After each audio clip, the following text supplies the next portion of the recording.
오늘은 사랑의 복음이란 제목으로 하나님의 말씀을 나누겠습니다. 여러분들이 가장 흥미있어하고 그리고 재밌어하는 이야기가 무엇입니까? 사랑 이야기죠. 아닙니까? 사랑만큼 좋은 이야기 소재도 없습니다. 여러분, 황금 시간대를 차지하는 그 드라마는 거의 대부분 사랑 이야기지요. 오늘 수요일 이 황금 시간대에 여러분들을 위해 사랑 이야기 하나 할까 합니다. 이 사랑은 우리의 사랑과 비교할 수 없을 정도로 숭고하고 아름답습니다. 오늘 이 사랑에 깊이 잠기시는 수요일 저녁이 다 되시기를 간절히 소망합니다.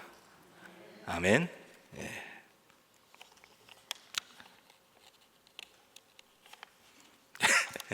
할렐루야. 제가 손에 기름이 없어가지고요. 잘 넘어가지가 않네요. 우리 이 시간 창세기 1장 1절을 한번 함께 보겠습니다. 창세기 1장 1절입니다. 함께 창세기 1장 1절을 읽겠습니다. 시작. 하나님이 천지를 창조하시느니라. 보지 않고 다 여러분들 외울 수 있죠? 태초에 하나님이 천지를 창조하시느니라. 여러분, 하나님이 천지를 창조하신 그 사실을 여러분들 믿으십니까? 아멘. 그렇다면 이제 여러분들은 하나님의 통치 아래에 있는 겁니다. 그리고 온 우주 만물을 창조하시고 다스리시는 그 하나님이 바로 여러분들의 하나님, 그리고 나의 하나님이 되셨습니다. 할렐루야. 이를 좀 더 달리 표현한다면 하나님이 여러분들에게 특별한 존재가 되고 싶으셨고, 여러분들의 믿음의 고백으로 이제 하나님은 여러분들에게 있어 특별한 존재가 되었다라는 겁니다. 이처럼 창세기 1장 1절 성경의 첫 도입부터 여러분들과 함께 관계하고픈 하나님의 마음, 여러분들과 함께 하시기를 원하시는 하나님의 그 사랑 넘치는 프로포즈로 성경은 시작하고 있다는 사실입니다. 그런데 여기서 더욱 놀라운 사실이 숨어 있습니다.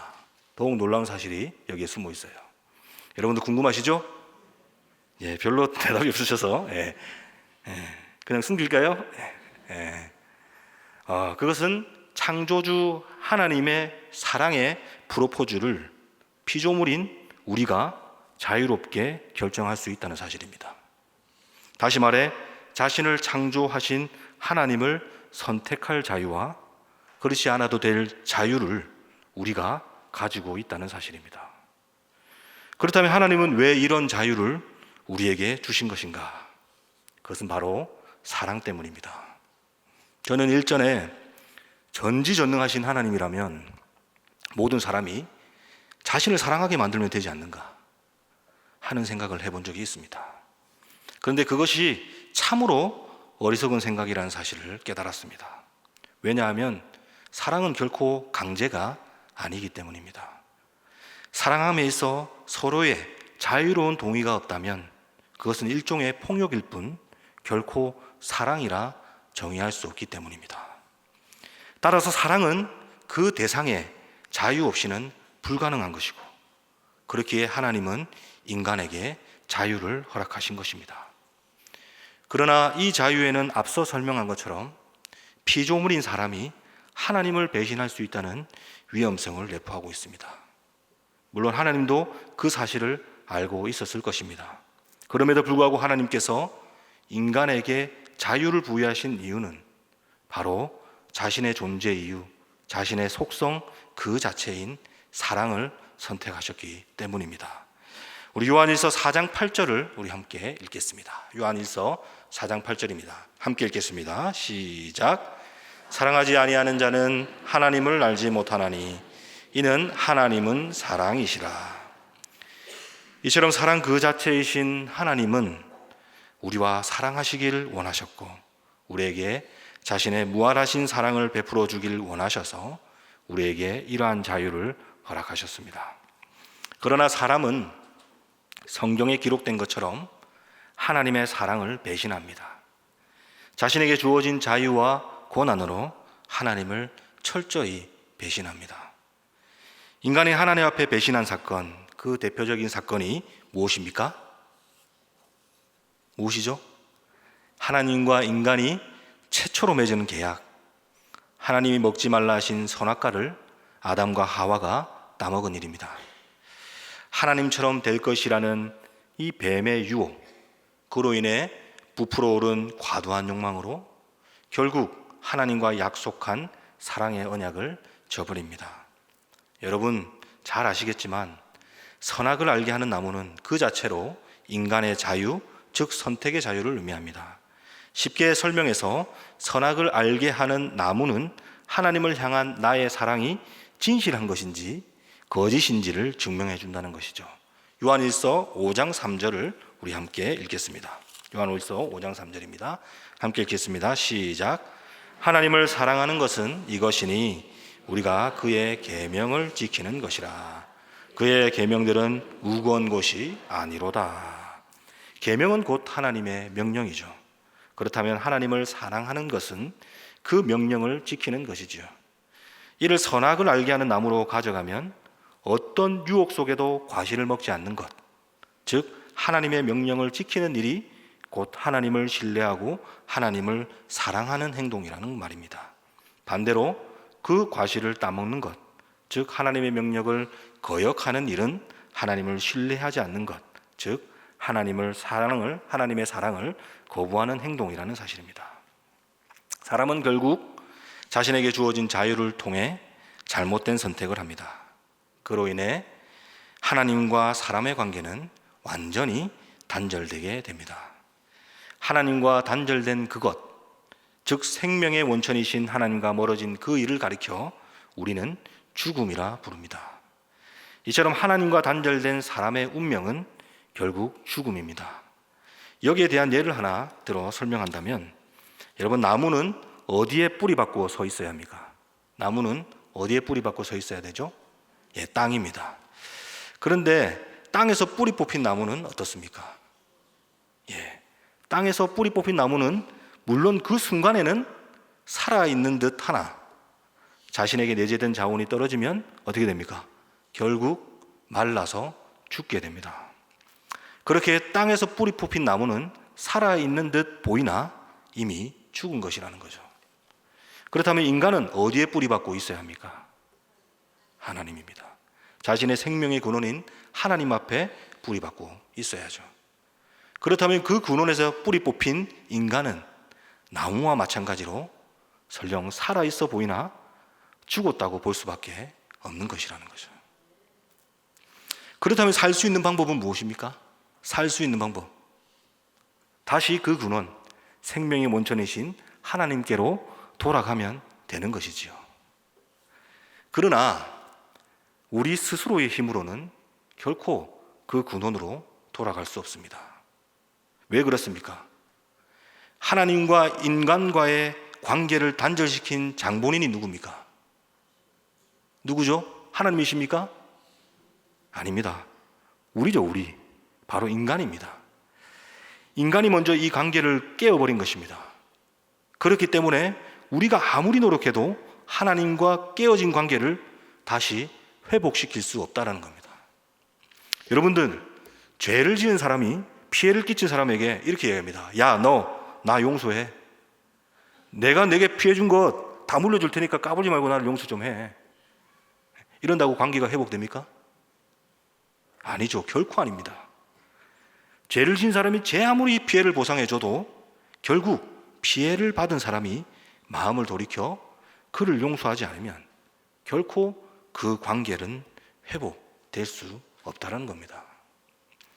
그렇다면 하나님과 인간, 이 깨어진 관계를 다시 회복시키기 위해서는 어떻게 해야 합니까? 하나님이 인간을 용서하셔야 합니다.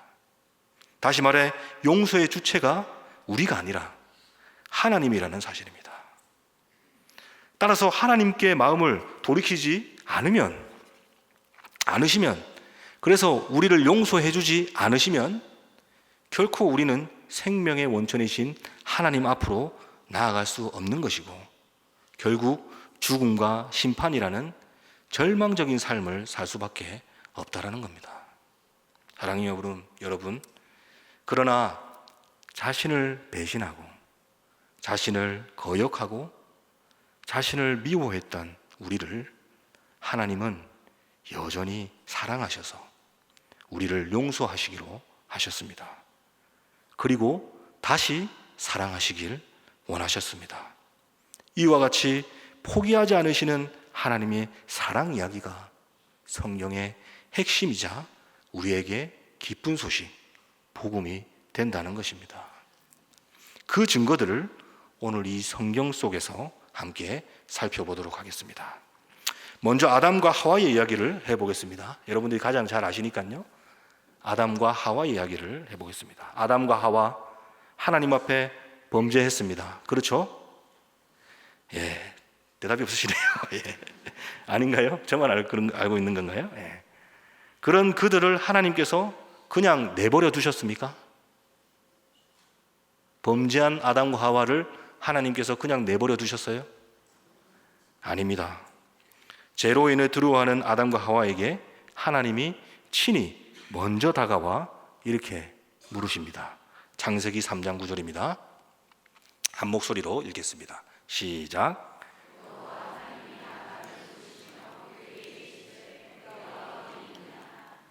여러분, 내가 어디 있느냐?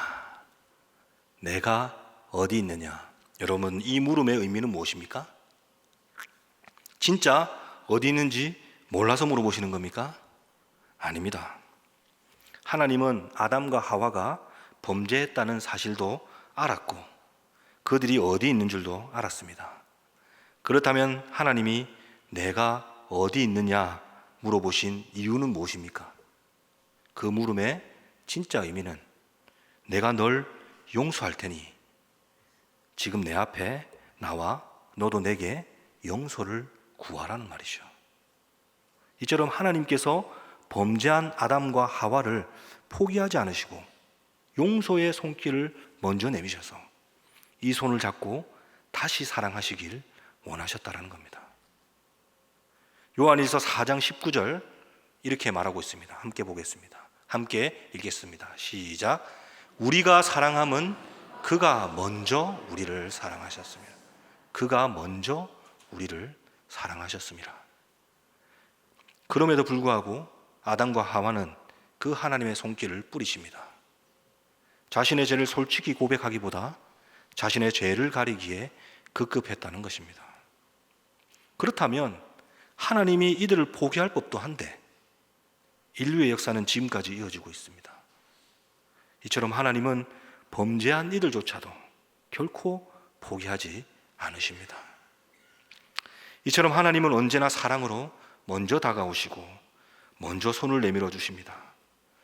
죽음의 저주로 인해 고통과 절망 가운데 있는 자들 중 한 사람이라도 더 살리시기 위해 하나님께서 우리에게 먼저 손을 내미신다는 것입니다. 이처럼 한 사람이라도 더 살리고자 하시는 그것이 하나님의 마음이요 또한 하나님의 사랑이라는 것이죠. 여러분, 또 한 가지 볼까요? 여러분들 성경이 두꺼워지게 된 이유가 뭡니까? 좀 얇았으면 좋겠는데 성경이 두껍지 않습니까? 성경이 두꺼워지게 된 이유가 뭡니까? 바로 이스라엘이 하나님 앞에 범죄했기 때문입니다. 여러분들 잘 아시는 이사야에서 말라기까지 이 모든 책이 선지서인데요, 구약 39권 중 17권을 차지합니다. 그렇다면 하나님께서 이 많은 선지자들을 보내고 또 보내시는 그 이유는 무엇입니까? 너희들이 범죄했지만 내게 돌아오면 산다는 하나님의 용서의 손길, 사랑의 손길, 구원의 소식을 전하기 위해서가 아닙니까? 그래서 이 선지서를 여러분들 읽으시면요, 하나님의 그 진한 사랑, 그 애끓는 사랑을 느낄 수 있습니다. 여러분 별로 선지서 별로 잘 안 읽으시죠? 예. 대부분 우리 분들에게 이 하박국서가 무슨 이야기냐 이렇게 물어보면요, 그래도 대답하시는 분이 있습니다. 예. 그런데 오바댜서가 뭐냐 이렇게 물어보면요, 아무도 답을 못해요. 예. 그러나 여러분들 이 작은 한 장밖에 안 되거든요. 오바댜서가 이 한 장밖에 안 되는 이 오바댜서에 하나님의 그 진한 사랑이 배어 있다는 거죠.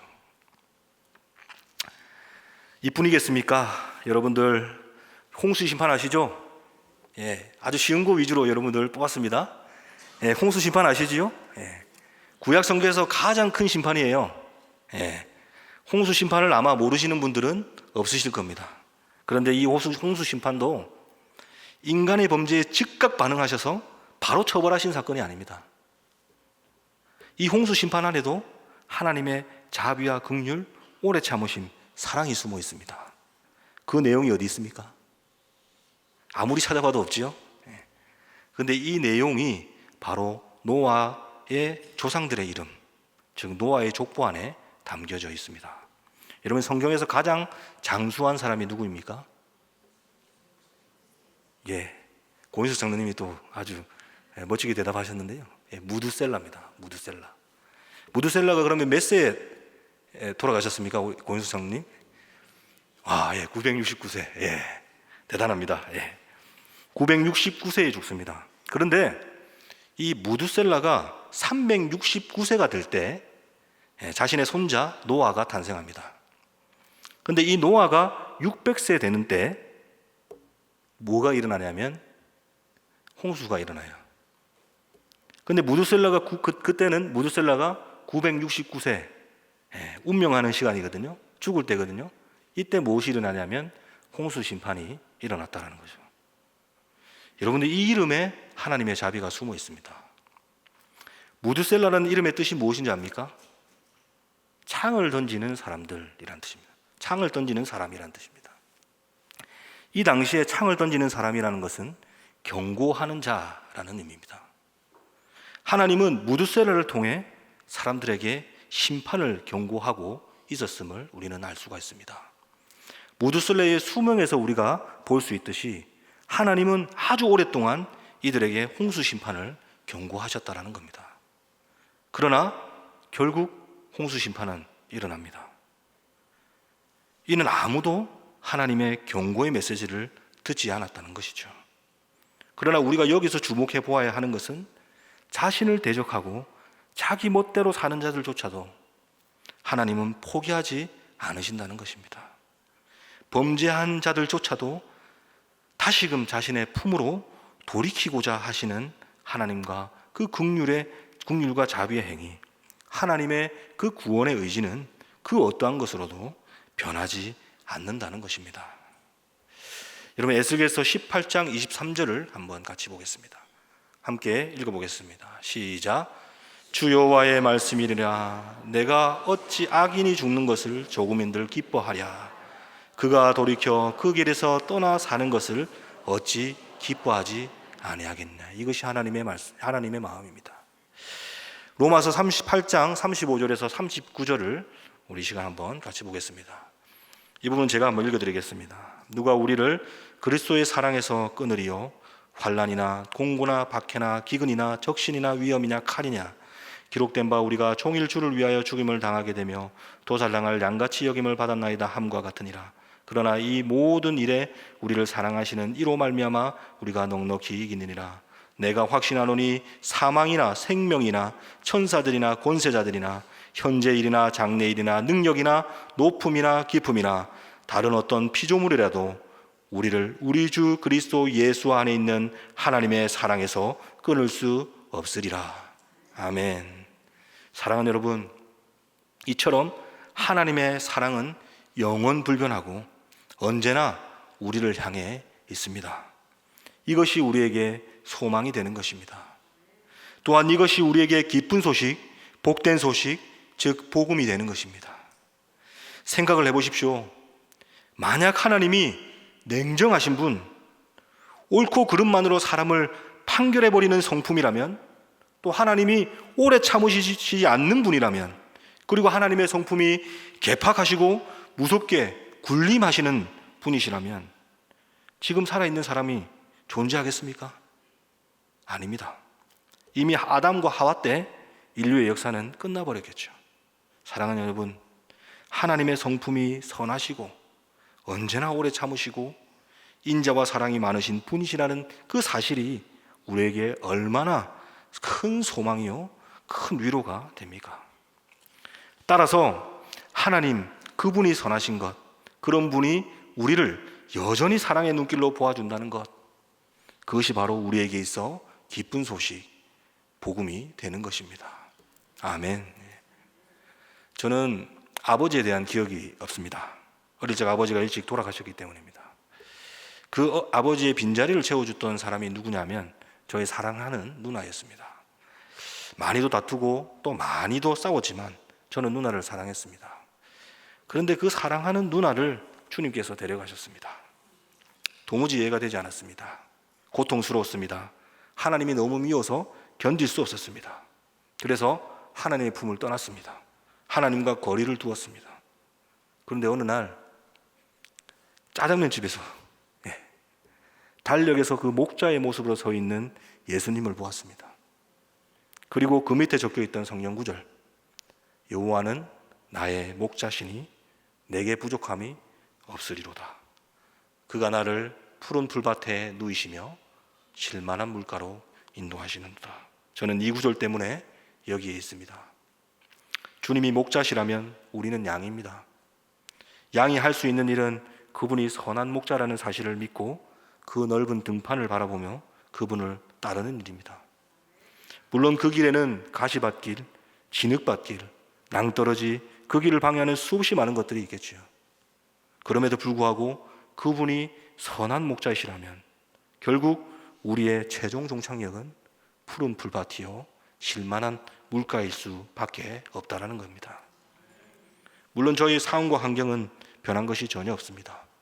성경처럼 누나가 드라마틱하게 다시 부활해 일어나지도 않았고 죽었던 아버지가 다시 살아 돌아오지도 않았습니다.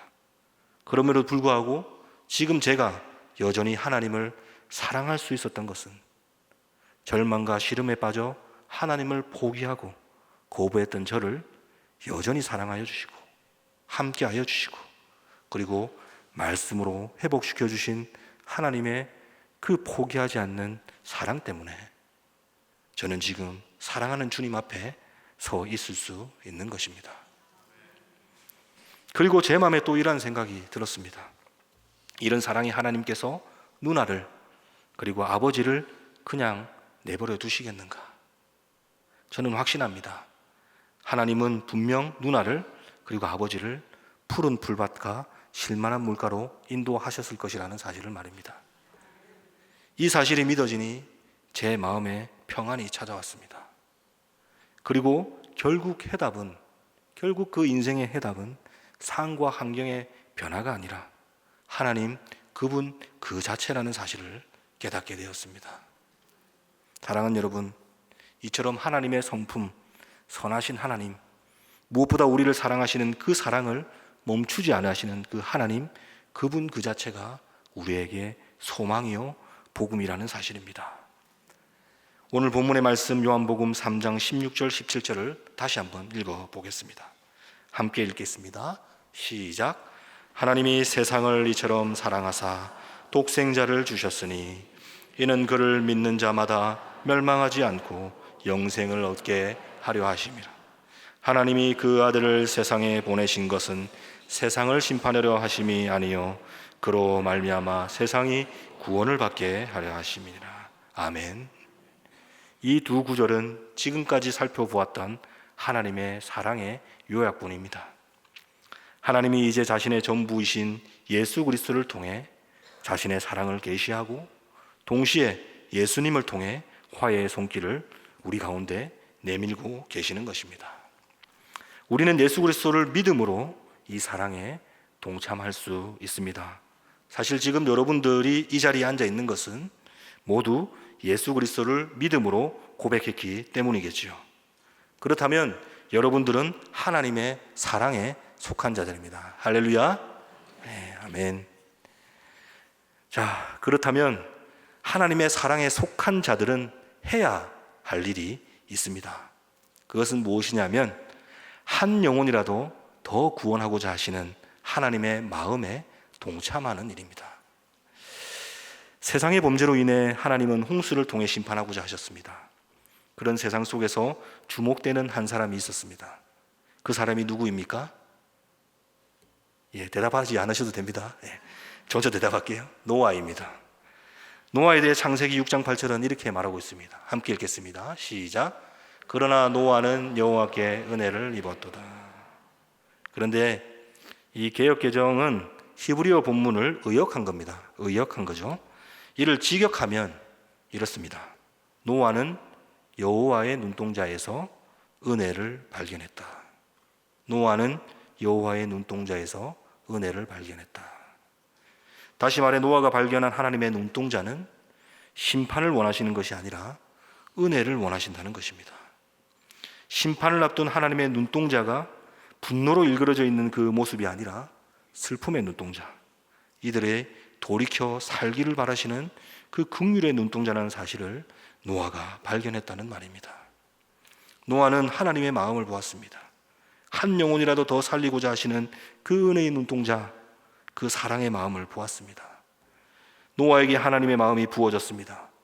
그리고 하나님의 마음이 부어진 노아는 견딜 수 없었습니다. 자신의 전 인생을 걸고 사람들의 생명을 구원할 방주를 짓게 됩니다. 이처럼 하나님의 사랑을 깨달은 자는 하나님의 마음, 한 영혼이라도 더 구원하고자 하시는 하나님의 이 간절한 마음에 동참해야 합니다.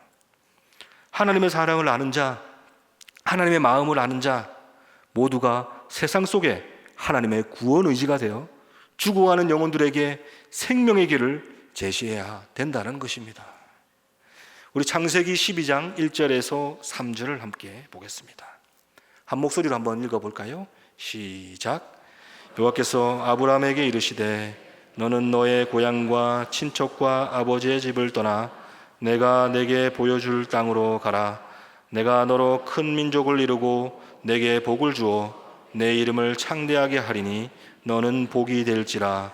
너를 축복하는 자에게는 내가 복을 내리고 너를 저주하는 자에게는 내가 저주하리니 땅의 모든 족속이 너로 말미암아 복을 얻을 것이라 하신지라. 하나님은 한 사람을 선택하십니다. 그 사람은 바로 믿음의 조상인 아브라함입니다. 그렇다면 하나님께서 왜 아브라함을 선택하셨을까요? 그 이유에 대해서는 성경이 침묵합니다. 그러나 아브라함을 선택한 목적은 오늘 이 말씀을 통해 분명하게 드러납니다. 그것은 아브라함을 복의 근원이 되게 하기 위해서라는 거죠. 아브라함이 복의 근원이 되어야 하는 이유는 3절에 기록되어 있습니다. 땅의 모든 족속으로 하여금 하나님의 복을 누리도록 하기 위해서입니다. 하나님은 이처럼 온 인류를 사랑하시는 자신의 사랑이 아브라함을 통해 세상에 계시되기를 원하셨습니다. 그리고 아브라함에게 세상을 복되게 하고자 하시는 하나님의 마음이 부어졌습니다. 만약 아브라함이 이 세상을 복되게 하고자 하시는 하나님의 마음을 깨닫지 못했다면 결코 안정된 자신의 기반인 고향 땅을 버리지도 또 미래를 알 수 없는 그 막막한 길도 떠나지 않았을 겁니다. 이처럼 하나님의 마음에 동참한 자들은 하나님이 나를 구원하고자 자신의 전부를 버렸던 것처럼 나도 나의 시간, 나의 물질을 포기해서까지라도 한 영혼을 구원하기 위해 애써야 한다는 것입니다. 오늘 본문인 요한복음 3장 16절 17절을 다시 한번 마지막으로 한번 읽어보겠습니다. 함께 읽겠습니다. 시작. 하나님이 세상을 이처럼 사랑하사 독생자를 주셨으니 이는 그를 믿는 자마다 멸망하지 않고 영생을 얻게 하려 하심이라. 하나님이 그 아들을 세상에 보내신 것은 세상을 심판하려 하심이 아니요 그로 말미암아 세상이 구원을 받게 하려 하심이라. 아멘.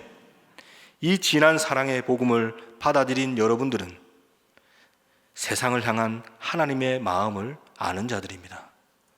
그렇다면 여러분들은 그 사랑을 증거하고 계십니까?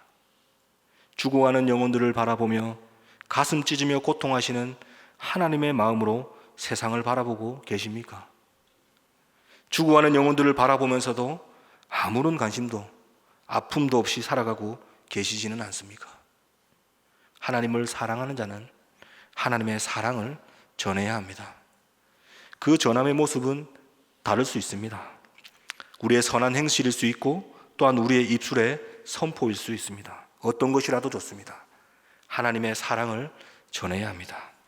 마지막으로 로마서 5장 5절에서 8절을 함께 읽겠습니다. 로마서 5장 5절에서 8절 제가 읽어드리도록 하겠습니다. 소망이 우리를 부끄럽게 하지 아니함은 우리에게 주신 성령으로 말미암아 하나님의 사랑이 우리 마음에 부은 바 됨이니 우리가 아직 연약할 때에 기약대로 그리스도께서 경건하지 않는 자를 위하여 죽으셨도다. 의인을 위하여 죽는 자가 쉽지 않고 선의를 위하여 용감히 죽는 자가 혹 있거니와 우리가 아직 죄인 되었을 때에 그리스도께서 우리를 위하여 죽으심으로 하나님께서 우리에 대한 자기의 사랑을 확증하셨느니라. 아멘. 범죄한 우리를 구원하고자 그토록 노력하시는 하나님의 그 사랑의 마음이 한 영혼이라도 더 구원해 내고자 자신의 전부를 내어건 하나님의 그 위대한 사랑의 마음이 우리 가운데 부어주길 간절히 소망합니다. 그래서 우리 주변 하나님을 알지 못하는 백성들 가운데 이 사랑의 복음을 간절히 전할 수 있는 여러분들이 다 되시기를 간절히 소망합니다. 아멘. 함께 기도하겠습니다. 하나님 참 감사합니다. 우리의 모습이 어떠하든지 간에 우리를 사랑하여 주시고 그 사랑을 거두지 않으시고 여전히 사랑하여 주시는 주님의 그 놀라운 사랑 참으로 감사드립니다. 하나님 이제 주님의 마음을 우리 가운데 부어주셔서 한 영혼을 천하보다 귀히 여기시는 주님의 사역에 동참하게 하옵소서. 하나님을 알지 못해 죽어가는 그 영혼들을 위해 주님의 사랑을 드러내게 하시고 우리의 행동과 입술로 그 놀라운 사랑의 복음을 증거하게 하옵소서. 감사드리며 예수님 이름으로 기도드립니다. 아멘.